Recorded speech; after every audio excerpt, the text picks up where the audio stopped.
Patuloy na nag-aalala si Elucia para kay Maria, kaso mabuti na lamang at agad itong nagkamalay dahil hindi pala ganoon kalala ang kanyang mga sugat tulad ng iniisip niya. Labis siyang natuwa nang magising si Maria dahil kaya na nitong pagalingin ang sarili gamit ang kanyang mahika.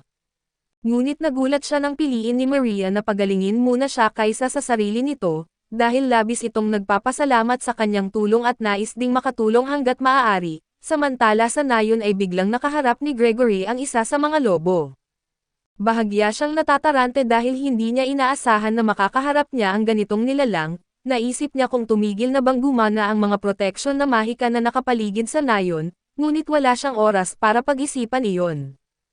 Kaya nang tumalon ang lobo patungo sa kanya, mabilis niyang inihanda ang sibat at tinusok ito ng diretso sa dibdib kaya't agad itong namatay at bumagsak ang katawan nito sa ibabaw niya kaso nang sa wakas ay kumalma na siya, bigla niyang nakita ang isang plague dragon na nakatayo sa ibabaw niya. Agad siyang nagpumiglas at sumigaw sa dragon na lumayo, na hindi na ikinagulat ni Elucia dahil inaasahan na niya ang ganitong reaksyon at sa sandaling iyon, nagsalita si Maria at sinabi kay Gregory na kumalma dahil hindi banta si Elucia. Nang makita ni Gregory si Maria ay tumigil siya sa pagsigaw, pero higit sa lahat ay nalito dahil hindi niya maintindihan kung paano naging kaibigan ni Maria ang dragon. Ipinaliwanag niya na mabait si Elucia at narito ito upang tumulong sa pagprotekta sa nayon. Subalit habang nagsasalita siya, napansin niyang mabuti ang mukha ni Gregory at napagtanto niyang ito pala ang taong tumusok kay Elucia sa binti noong nakaraan. Nakilala rin ni Gregory si Elucia bilang ang dragon na nakita niya noon, at naisip niyang marahil ay sinusubukan lang nitong tumulong sa panahong iyon. Kaya kahit wala siyang paraan para malaman noon na mabait si Elucia, humingi siya ng paumanhin sa ginawa niya at tinanggap naman ni Elucia ang kanyang paghingi ng tawad at natuwa siya na mukhang makatuwiran si Gregory. Kaso sa sandaling iyon ay narinig nilang lahat ang nakakatakot na tunog ng rock dragon, kaya kailangan na nilang bumalik sa gawain at tinanong ni Maria si Gregory kung alam ba niya kung saan nagpunta si Dos.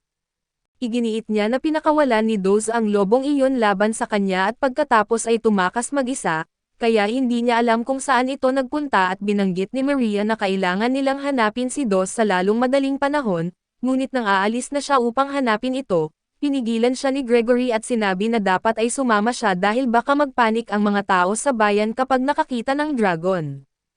Mukhang ayos naman si Elucia, kaya't ibinaba nito ang buntot at ipinahiwatig kay Gregory na sumakay. Samantala sa ibang bahagi ng nayon ay nakita ng mga tao si Dos at labis silang natuwa na buhay pa siya, ngunit napansin nila na may kakaiba sa kanyang kilos.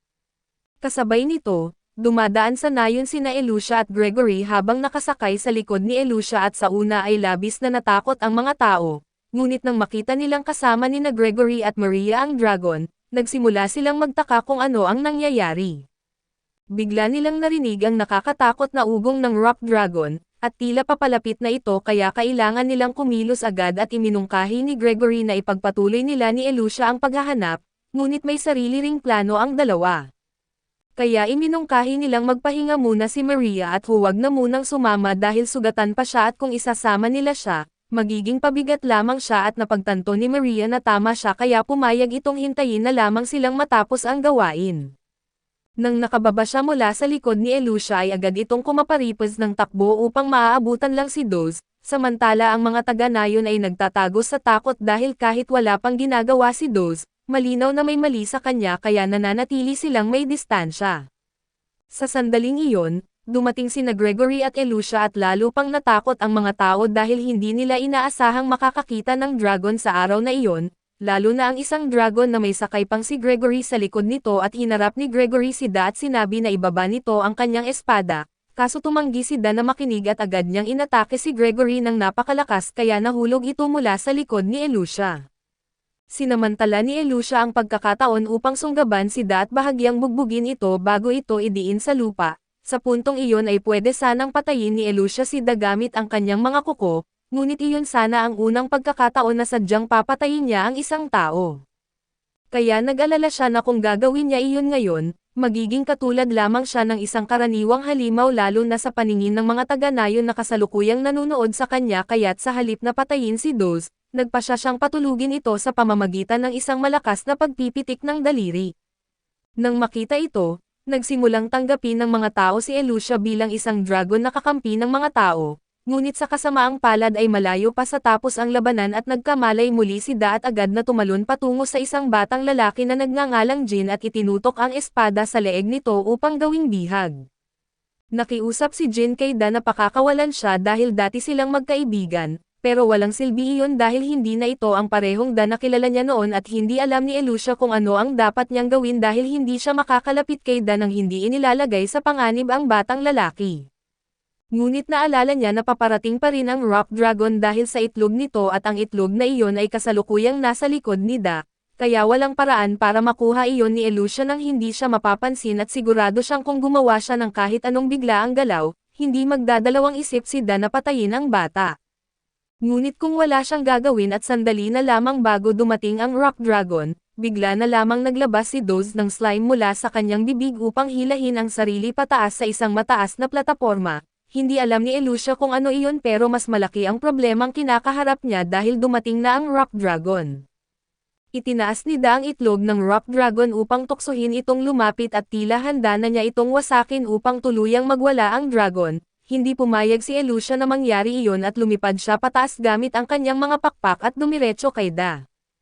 Pero nakita iyon ni Da at nagpasya siyang ihagis si Jin mula sa plataporma upang gumawa ng pagkakalito. Gaya ng plano ni Da ay napilitan si Elucia na baguhin ang kanyang direksyon upang iligtas si Jin at iyon ang perpektong pagkakataon para kay Da na wasakin ang itlog. Nang lumingon si Elucia upang makita kung ano ang ginagawa ni Doz, nakatalon na ito pababa mula sa gilid ng plataporma at bago pa makakilos si Elucia, nabasag na ang itlog at nang makita ng Rock Dragon na durog ang itlog nito, agad itong nagwala at nagsimulang sirain ang lahat ng nasa paligid nito. Samantala ay karating lamang ni Mariel sa nayon at ang unang taong nakita niya pagdating ay si Maria. Natuwa siya na maayos ito ngunit tinanong niya kung ano ang nangyayari dahil tila napakagulo ng lahat at ipinaliwanag ni Maria na bumalik si Doz at dinala ang isang Rock Dragon sa nayon gamit ang itlog nito, isang bagay na hindi kailanman naisip ni Mariel na maririnig niya. Samantala sa panig ni Elucia ay nagawa niyang protektahan si Jin mula sa unang pagwawala ng Rock Dragon. Nang bahagyang humuhupa ang kaguluhan ay nakita niya si Da na sumasayaw sa tagumpay dahil nagtagumpay ito sa kanyang plano, na talagang nakakagalit makita. Subalit agad ding tinapakan ng Rock Dragon si Da at ginawa itong parang pulang putik at naisip ni Elucia na sana ay pinatay na lamang niya si Da kanina dahil mapipigilan sana ang lahat ng ito, pero huli na ang lahat dahil determinado na ang Rock Dragon na sirain ang lahat. Kailangan na ngayong makahanap si Elucia ng paraan upang pigilan ang Rock Dragon kaso kailangan muna niyang mailalayo si Jin mula rito, kaya ibinigay niya ito kay Gregory at sinabi na dalhin ito sa pinakamalayong lugar na posible at naiintindihan ni Gregory ang ibig sabihin ni Elucia, pero tinanong niya kung ano ang balak nitong gawin. Sumagot si Elucia na mananatili siya roon at lalaban at di iniisip ni Gregory na magandang ideya iyon. Ngunit matigas ang desisyon ni Elucia kaya't kalaunan ay pumayag si Gregory at dinala si Jin sa isang ligtas na lugar. Pagkaalis ni Gregory ay tiningnan ni Elucia ang stats ng Rock Dragon at sa totoo lang, hindi maganda ang sitwasyon para sa kanya at kahit ganoon ay sumugod si Elucia sa dragon ng walang takot, matapos iwasan ang unang pag-atake ng buntot nito lumipad siya pataas upang suntukin ito gamit ang isang Dragon Punch. Ngunit napakatigas ng baluti ng Rock Dragon kaya walang halos epekto ang kanyang mga suntok, maging ang kanyang fire breath at paghagis ng bato ay walang silbi at pagkatapos noon, tinamaan siya ng dragon at bumagsak siya sa lupa. Ang isang atake na iyon ay nagdulot ng napakalaking pinsala kaya hindi na siya makagalaw, habang papalapit ang Rock Dragon sa kanyang nakahigang katawan, tila iyon na ang katapusan niya pero bigla na lamang may pana na lumipad patungo sa dragon. Kahit wala itong nagawang pinsala, nagawa nitong maabala ang dragon at ilipat ang atensyon nito kina Gregory at sa ilan niyang mga kaibigan na dumating upang tumulong. Sumugod si Gregory sa dragon gamit ang kanyang sibat kaso tumalbog lamang ito sa makakapal na kaliskis ng dragon. Gayunpaman ay sapat na ang bitag na iyon upang makakuha ng pagkakataon si Elucia. Tumalon siya pataas at sinipa ang leeg ng dragon at kasabay nito ay nagawa rin ng isa sa mga kaibigan ni Gregory na tamaan ang mata ng dragon gamit ang pana, kaya't tila may kaunting progreso silang nagagawa laban dito. Ngunit nang tingnan ni Elucia ang stats ng dragon ay nalaman niyang 8% lamang ng kalusugan ng dragon ang nabawas, ibig sabihin ay napakalayo pa ng kailangan nilang gawin at biglang gumamit ang dragon ng isa sa mga kakayahan nitong Earth ability. Ilang matutulis na spike ang biglang lumabas mula sa lupa, na agad nakapatay sa isa sa mga kaibigan ni Gregory at nagpaipit din kay Gregory sa lugar at nang makita ito, labis na nag-alala si Elucia kaso habang abala siya sa pag-aalala ay sinipa siya ng dragon sa likod at tumilapon siya sa lupa.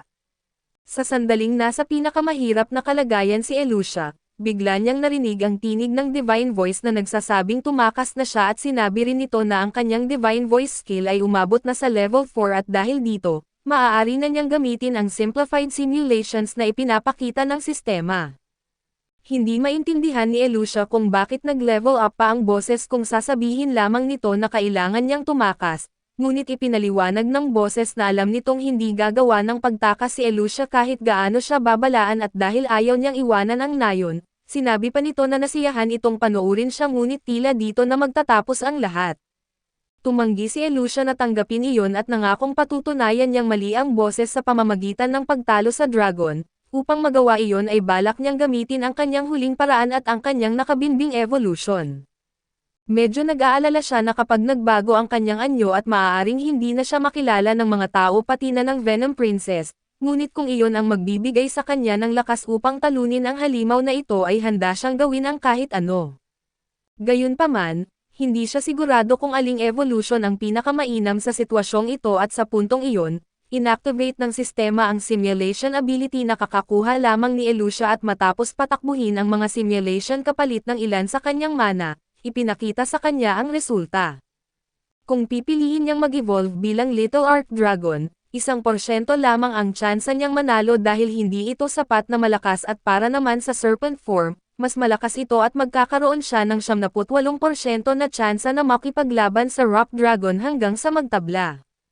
Ngunit kapalit nito ay tuluyang masisira ang buong nayon, kaya hindi rin ito katanggap-tanggap para sa kanya at sa Rolling Dragon naman, napakababa ng tsansa niyang manalo ngunit dahil sa napakabilis nitong bilis, magkakaroon siya ng 79% na tsansa na makatakas kung tatakbo siya, ngunit ayaw ni Elucia na iwan ang lahat ng narito kaya't iisa na lamang ang natitirang pagpipilian.